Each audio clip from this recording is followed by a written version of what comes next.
സഹായിക്കണം. പൈസ ഇല്ലെങ്കിലും കുഴപ്പമൊന്നുമില്ല. സന്മനസ്സുള്ളവർ ഈ വീഡിയോ ഒന്ന് പരമാവധി ഷെയർ ചെയ്താൽ മതി. വെറും 2 മാസം പ്രായമുള്ള വിശാൽ മോന് ഇന്ന് എറണാകുളം ആസ്റ്റർ ഹോസ്പിറ്റലിൽ വെന്റിലേറ്ററിലാണ്. SMA രോഗം ബാധിച്ച് കിടക്കുകയാണ്. വിശാൽ മോൻ്റെ വീട് പട്ടാമ്പിയാണ്. ഞങ്ങൾ ഇൻസ്റ്റാഗ്രാമിൽ വീഡിയോ കണ്ടപ്പോൾ അങ്ങനെ മോൻ്റെ ഉപ്പാക്ക് വിളിച്ചു, കാര്യങ്ങളൊക്കെ അന്വേഷിച്ചു. ഒരുപാട് സങ്കടത്തിലാട്ടോ. ഇപ്പോഴും വെന്റിലേറ്ററിലാണ്. മാസങ്ങളോളം വർഷങ്ങളോളം ചിലപ്പോൾ കിടക്കേണ്ടി വരും എന്നാണ് ഡോക്ടർ പറഞ്ഞെന്ന് പറഞ്ഞു വെന്റിലേറ്ററിൽ.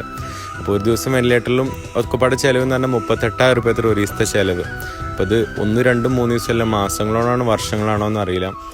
അപ്പോൾ പരമാവധി എല്ലാവരും, നമ്മുടെ കേരളത്തിൽ 3.5 കോടി ജനങ്ങളുണ്ടല്ലോ, ഏകദേശം 1 രൂപ എടുത്താൽ തന്നെ നമുക്ക് നമ്മുടെ വിശാൽ മോനെ തിരിച്ചു കൊണ്ടുവരാൻ പറ്റും. ഇന്ന് ബറാത്തിരാവാണ്. നമ്മൾ സഹായിക്കണത് അത് ഉണ്ടാവും, മറക്കണ്ട. നാളെ നമുക്കാണോ നമ്മളെ കുട്ടികൾക്കാണോ നമ്മളെ വീട്ടുകാർക്കാണോ ആർക്കാണോ എന്താന്ന് വരാമെന്നൊന്നും പറയാൻ പറ്റൂല.